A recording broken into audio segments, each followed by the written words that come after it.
After a lackluster rookie season where Mike Gesicki had only 22 receptions for 202 yards, his sophomore year saw him earn the second most targets on the team with 89. He more than doubled his yardage total with 570 yards and also added on 5 touchdowns. He showed progress in his route running and started to become a more physical receiver and was the 4th best tight end in the league at winning contested catches. While he's listed as a tight end, Gesicki is really just a big slot, one of the positions that more and more teams are adding to their offensive arsenal. He can be impactful there, but it does limit his versatility in the offense. Things may change with Chan Gailey as their offensive coordinator, but in 2019, the Dolphins ran pass plays on 80% of the snaps where Gesicki was in. This is in part because he's a good pure receiver, and in part because he was absolutely atrocious at blocking. Gesicki shows flashes of good route running, and when he can get up to speed, he's hard to keep up with. He does well on speed cuts and routes that don't require starting and stopping or a huge change of direction. He consistently torched linebackers and man, but at times he also struggled to be more physical than smaller defensive backs when they lined up on him. His straight line speed is impressive for a guy as big as he is, and as he works more release techniques and route nuance into his game, he's going to be really tough to stop. Even this little stutter go where he gives a small jab to the inside like he's running a slant can be enough to give him separation on linebackers. Through the season, he showed a slow improvement at manipulating the leverage of defenders and working up under their toes and then exploiting that leverage to get himself open. He gives some quick foot fire to hold defenders and is able to accelerate, lean, and cut to the outside and create separation. This foot fire stutter mid-route once he gets onto defenders' toes is one of his best moves. It holds the defender and stops their feet while still allowing him to accelerate and use his straight line speed. Here, he even gives a head and shoulder nod which helps sell the slant and opens him up vertically. If you're flat-footed or guess wrong as he gets to the top of his route, he's too big and fast to slow down and he will 100% run right by you. Even some corners can have difficulties keeping up with him in coverage. When he throws in some good route technique, he can be really tough to stop.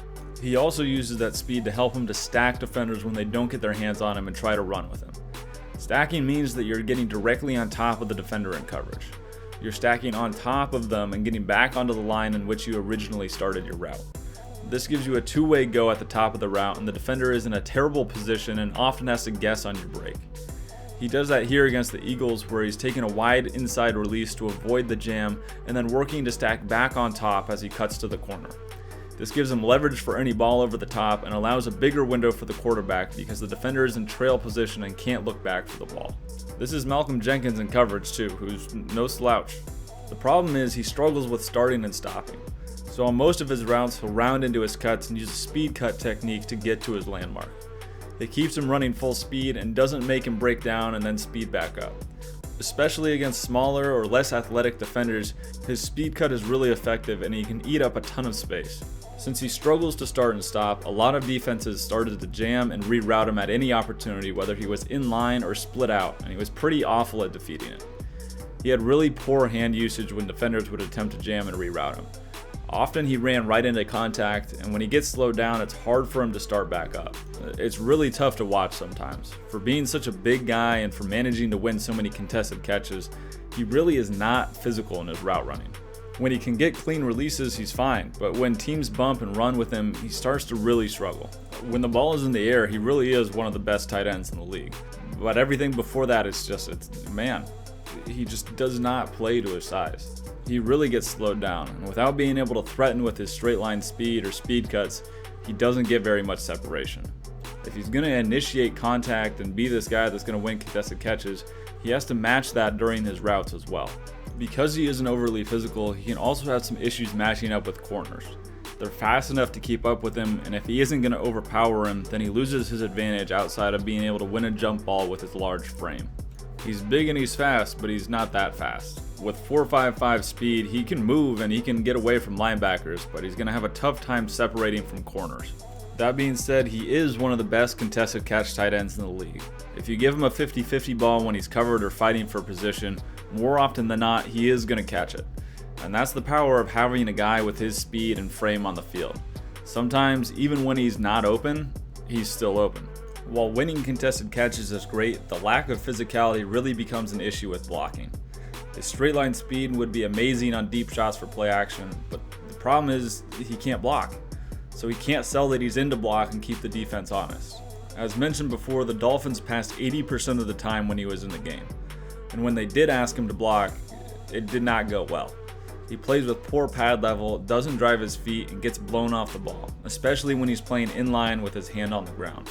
Even with corners, he'll have trouble because he'll take poor angles to the block or be unable to sustain long enough. He can have a tendency to lunge at defenders, and as mentioned before, that lack of foot movement and quickness gets him into trouble when he's trying to block, just as it can in starting and stopping on his routes.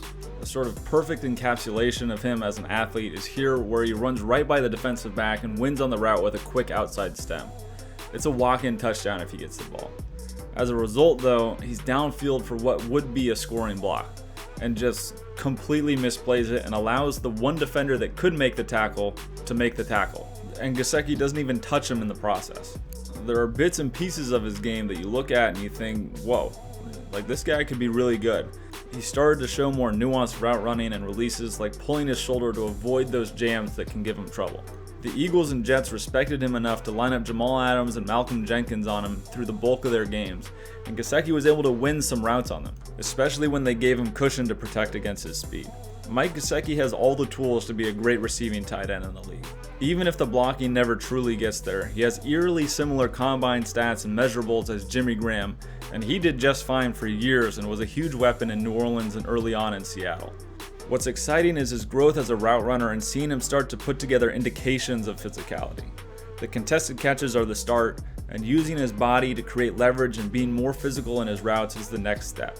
Balance and consistency is what he needs, and if Tua is down to give him more jump balls, the Dolphins may have a secret weapon behind Devontae Parker who can gash you over the middle, be too physical for corners, faster than linebackers, and bring some fireworks down to Miami.